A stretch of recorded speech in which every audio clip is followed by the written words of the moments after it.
नमस्कार दोस्तों। America, Japan, Australia तीनों ही देश मिलकर फिलीपींस के साथ एक नया क्वाड समूह बना लिया गया है। ये क्वाड समूह बना है साउथ चाइना सी के लिए, चाइना को काउंटर करने के लिए बनाया गया है। तो ऐसे में सवाल यह उठ रहा है कि भारत को इस गुट में शामिल नहीं किया गया है। तो क्या भारत के लिए चिंता का विषय है? अगर चिंता का विषय है तो कितना है और क्यों है?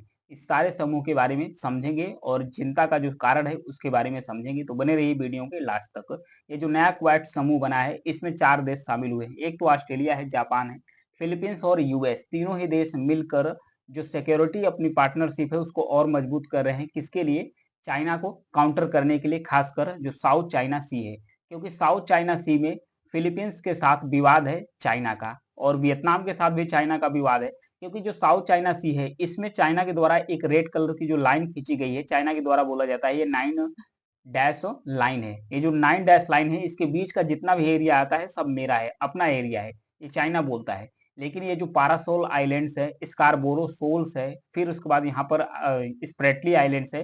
पारासाल तो वियतनाम और चाइना के बीच में विवाद है, स्प्रेटली और स्कारबोरो सोल के बीच जो वियतनाम, फिलीपींस और चाइना के बीच में विवाद है। तो इन्हीं सारे चीजों को लेकर चाइना की जो शिप है साउथ चाइना सी में आई, और फिर फिलीपींस की भी शिप साउथ चाइना सी में गई। तो एकाएक जो चाइना की शिप है, जो चाइना की नेवी है, ये वाटर कैनन से हमला कर दी जो फिलीपींस की शिप है। इन्हीं को ध्यान में रखते हुए अमेरिका ने बोला कि जो फिलीपींस है हम साउथ चाइना सी में उसे सिक्योरिटी प्रोवाइड कराएंगे। तो इन्हीं को ध्यान में रखते हुए, क्योंकि जापान से भी विवाद है, जापान से किस मुद्दे को लेकर विवाद है? सेनकाकू आइलैंड्स के बारे में लेकर विवाद है। इस आइलैंड्स के बारे में भी समझेंगे जो सेनकाकू आइलैंड्स बना है। तो ये भारत के लिए चिंता का विषय क्यों है? क्योंकि ऑस्ट्रेलिया के जो रक्षा विभाग के हेड है उनसे पूछा गया तो उन्होंने कहा कि भारत को इसमें चिंतित होने का कोई रीजन नहीं है। क्यों?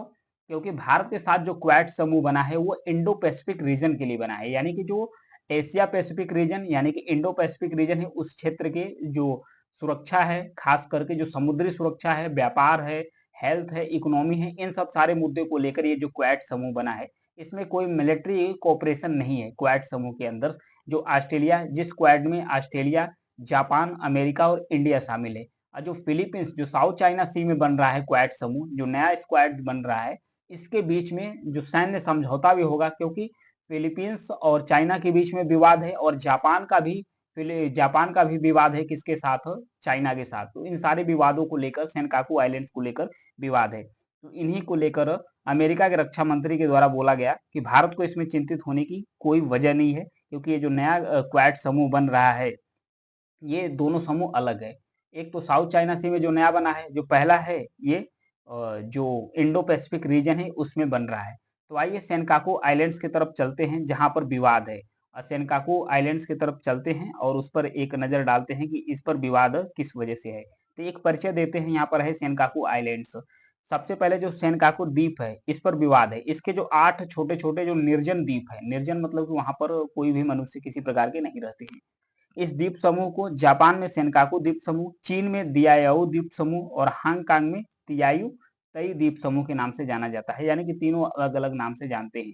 ताइवान का अलग नाम है, चीन का अलग नाम है, और फिर जापान इसको, इस द्वीप को सेनकाकू बोलता है। वही चीन के द्वारा दियाओ नाम दिया गया है, दिया येऊ नाम दिया गया है चाइना के द्वारा। वहीं किसके द्वारा? हांगकांग के द्वारा तियायु तई द्वीप समूह नाम दिया गया। जापान और चीन दोनों ही इस द्वीप पर अपना स्वामित्व का दावा करते हैं। इसके स्वामित्व, इसके अवस्थिति के ऊपर, इसके लोकेशन के ऊपर देखते हैं। ये 8 निर्जन द्वीप है, पूर्वी चीन सागर में स्थित है। ये पूर्वी चीन सागर में जो सेनकाकू आइलैंड्स है ये स्थित है। लगभग अगर इसके एरिया की बात किया जाए तो 7 वर्ग किलोमीटर में फैला हुआ है, 7 वर्ग किलोमीटर में ये फैला हुआ है। ताइवान के उत्तर पश्चिम क्षेत्र में स्थित है। ये है ताइवान, इसका जो उत्तर पश्चिम वाला इलाका है वहां पर स्थित है जो सेनकाकू आइलैंड्स है। इसके महत्व के बारे में बात करें, इसके जो सामरिक महत्व है सेनकाकू आइलैंड्स का, ये द्वीप रणनीतिक रूप से महत्वपूर्ण है, क्योंकि यहाँ से काफी शिपिंग लेन्स यानी कि बहुत सारे जो व्यापारिक जहाज है वो गुजरते हैं। साथ ही यहाँ पर जो मत्स्य पालन है उसके दृष्टि से जो सेनकाकू आइलैंड से काफी महत्वपूर्ण माना जाता है। इसके अलावा अनुमान यह भी लगाया गया कि जो सेनकाकू आइलैंड्स है यहाँ पर तेल के काफी समृद्ध भंडार है। इसी को लेकर विवाद है, इसी को लेकर चाइना भी क्लेम करता है, जापान और ताइवान भी इस पर क्लेम करता है। आइए समझते हैं थोड़ी इसकी पृष्ठभूमि पर। चलते हैं दूसरे विश्व युद्ध की तरफ। जो सेकेंड वर्ल्ड वार हुआ था, सेकेंड वर्ल्ड वार हुआ था, उस समय जो जापान है, जापान ने सैन फ्रांसिस्को के साथ एक संधि हुई थी। सैन फ्रांसिस्को अमेरिका के साथ एक संधि हुई थी 1951 में। 1951 में जो संधि हुई थी, इसके तहत ताइवान सहित कई क्षेत्र और द्वीप और सेनकाकू सभी को जापान के द्वारा छोड़ दिया गया था। इस पर अधिकार आ गया था किसका? अमेरिका का अधिकार आ गया था। फिर उसके बाद इस संधि के तहत ही एक नानसेई सेटो द्वीप पर संयुक्त राज्य अमेरिका के अधीन आ गया था। और फिर वर्ष 1971 आते आते फिर एक संधि हुई थी अमेरिका और जापान के बीच। तो ये जो सारे द्वीप हैं, सारे एरिया है, जापान को वापस लौटा दिया गया था। तो जापान का कहना है कि जो सेनकाकू द्वीप है ये नानसेई सेटो द्वीप का हिस्सा है और इसलिए इस पर जापान का स्वामित्व है। हाल ही में दक्षिण जापान की एक स्थानीय परिषद ने सेनकाकू द्वीप समूह वाले क्षेत्र का नाम टोंकशीरो से टोंकशीरो सेनकाकू में बदलने संबंधित एक प्रस्ताव भी दिया है कि इसका नाम चेंज कर दिया जाए। इसके अलावा चीन ने सैन फ्रांसिस्को की संधि को, उस समय जब संधि हो रही थी 1971 में, तो चाइना के द्वारा कोई आपत्ति नहीं दर्ज की गई कि जो सैन फ्रांसिस्को की संधि हो रही है जापान और अमेरिका के बीच में, उस पर कोई आपत्ति जाहिर नहीं किया। लेकिन बाद में चाइना के द्वारा जब उसे पता चला कि जो सेनकाकू आइलैंड है ये समृद्ध गैस और तेल का यहाँ पर भंडार है, तब चाइना क्लेम करना शुरू कर दिया। फिर चाइना ने क्लेम किया कि ये जो द्वीप है ये ऐतिहासिक रूप से ये चाइना का हिस्सा रहा है। इवन ताइवान को भी अपना हिस्सा बताता है, सेनकाकू सब एरिया को बताता है कि ये ऐतिहासिक रूप से चाइना का हिस्सा रहा है। ये ताइवान प्रांत के अंतर्गत, ताइवान को देश नहीं मानता, एक प्रांत मानता है। इसके अंतर्गत जो सेनकाकू आइलैंड है ये प्रशासित है। ये कहा जा रहा है किसके द्वारा? चाइना के द्वारा। जब सैन फ्रांसिस्को की संधि में चीन को ताइवान वापस लौटा दिया गया था, तो इस द्वीप को भी वापस लौटा दिया जाना चाहिए था, लेकिन ऐसा नहीं हुआ था। तब से जापान इस पर क्लेम करता है। चाइना तो हर जगह क्लेम करता रहता है। तो इन्हीं को ध्यान में रखकर, क्योंकि सेनकाकू को लेकर चाइना का विवाद है जापान के साथ। अब फिर उसके बाद साउथ चाइना सी में जो आइलैंड्स मैंने दिखाया उसके साथ फिलीपींस का विवाद है, चीन के साथ भी विवाद है। आइए एक नजर डालते हैं पुरानी क्वाड्स के ऊपर। जो क्वाड्रिलेटरल सिक्योरिटी डायलॉग्स है, इसमें इंडिया है, जापान है, यूएसए यानी यूनाइटेड स्टेट है, अमेरिका, 4 देश है। इसको फॉर्म किया गया था 2007 में। ये जो क्वाड समूह है 2007 में बनाया गया। इसमें 4 मेजर कंट्री है, 4 मेजर डेमोक्रेटिक कंट्री शामिल है इसमें।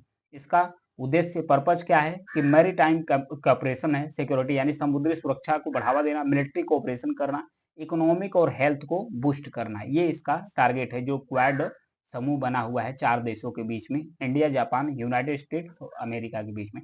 इसका प्लान क्या है? जो क्वाड समूह है इसका प्लान है कि एटलीस्ट कम से कम 50 बिलियन डॉलर तक, 50 बिलियन डॉलर तक infrastructure project Asia Pacific region में मतलब विकसित करना है। ये दावा किया गया था जापान के पीएम के द्वारा। जापान के पीएम द्वारा कहा गया था कम से कम 50 बिलियन डॉलर का इंफ्रास्ट्रक्चर एशिया पैसिफिक रीजन में मतलब बनाया जाएगा, बूस्ट किया जाएगा, ताकि चाइना को पूरी तरीके से यानी कि अच्छे तरीके से इंडो पैसिफिक रीजन में काउंटर किया जा सके। और जो साउथ चाइना सी में काउंटर करने के लिए एक नया क्वाड समूह बना है जिसका नाम, जिसमें 4 कंट्री शामिल हुए हैं नए क्वाड समूह में, जिसमें फिलीपींस का नाम जुड़ गया है, वहां से भारत को हटा दिया गया है। तो अमेरिका और रक्षा विभाग, अमेरिका के रक्षा विभाग और अन्य देशों द्वारा भी कहा गया कि इसमें भारत के लिए किसी चिंता का विषय नहीं है, क्योंकि ये जो साउथ चाइना सी में विवाद है ये चाइना को काउंटर करने के लिए बनाया गया। इससे भारत वाला जो क्वाड है इस पर कोई असर पड़ने वाला नहीं था। तो ये था नए क्वाड्स के बारे में। Thank you.